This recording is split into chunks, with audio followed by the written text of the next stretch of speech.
नमस्कार, आप सुन रहे हैं सनातनी आवाज़ और मैं हूं आपके साथ तनु शर्मा। आप सबका स्वागत है। आज हम जिस विषय पर बात करने जा रहे हैं वह केवल आस्था का विषय नहीं है, बल्कि तर्क, अनुभव और विज्ञान का भी विषय है।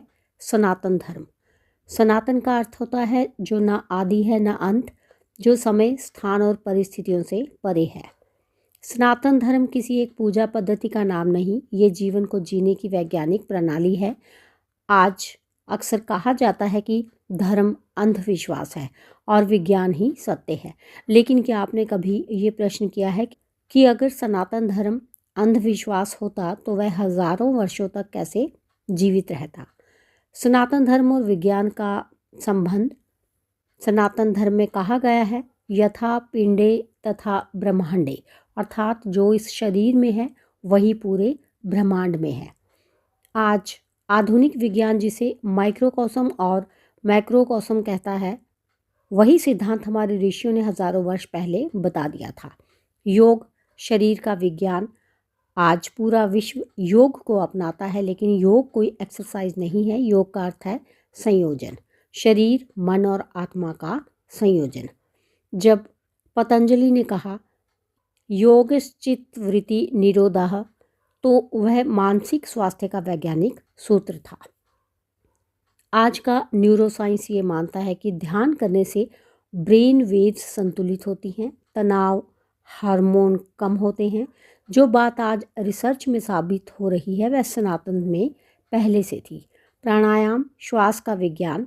सनातन धर्म में श्वास को केवल सांस नहीं माना गया, उसे कहा गया प्राण।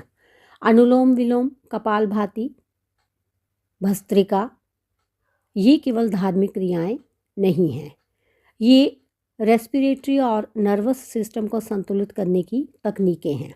आज मेडिकल साइंस मानता है कि सही श्वसन से इम्यूनिटी बढ़ती है और मानसिक स्थिरता आती है।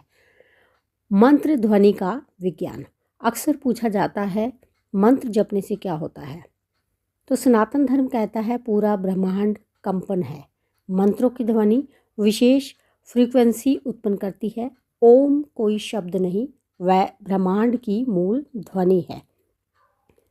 आज फिजिक्स कहती है एवरीथिंग इज वाइब्रेशन। जो बात विज्ञान अब समझ रहा है वह मंत्र विज्ञान में पहले से विद्यमान थी। मूर्ति पूजा, ऊर्जा का विज्ञान। मूर्ति पूजा को अक्सर गलत समझा गया। सनातन धर्म मूर्ति को भगवान नहीं मानता, वह उसे ऊर्जा का माध्यम मानता है। जैसे तार में बिजली दिखती नहीं लेकिन बल्ब में प्रकट होती है, वैसे ही ईश्वर की ऊर्जा मूर्ति में केंद्रित की जाती है। इसे कहते हैं प्राण प्रतिष्ठा। ये मनोवैज्ञानिक और ऊर्जा विज्ञान का अद्भुत उदाहरण है। आयुर्वेदा, जीवन का विज्ञान। आयुर्वेद का अर्थ है आयु का ज्ञान। ये केवल बीमारी का इलाज नहीं करता, ये बीमारी आने से पहले शरीर को संतुलित करता है। वात, पित्त, कफ, ये केवल शब्द नहीं, ये बायोलॉजिकल सिस्टम्स हैं। आज का प्रिवेंटिव मेडिसिन असल में आयुर्वेद की ही आधुनिक भाषा है। कर्म सिद्धांत, कारण और प्रभाव का नियम।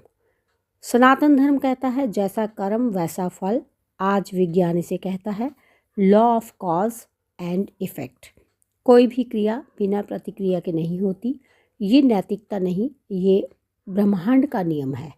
सनातन धर्म का मूल संदेश। सनातन धर्म ये नहीं कहता मुझ पर विश्वास करो, वह कहता है स्वयं अनुभव करो। इसीलिए कहा गया आत्मज्ञान ही परम ज्ञान है। तो दोस्तों, सनातन धर्म कोई मजहब नहीं, ये जीवन जीने की प्रयोगशाला है। ये आस्था और तर्क के बीच कोई संघर्ष नहीं करता, बल्कि दोनों को जोड़ता है। इसलिए याद रखिए, सनातन धर्म केवल धर्म नहीं है, ये विज्ञान है, जीवित विज्ञान, अनुभव का विज्ञान। जय सनातन। तो इसके साथ ही मुझे दीजिए अनुमति, फिर मिलती हूँ। धन्यवाद।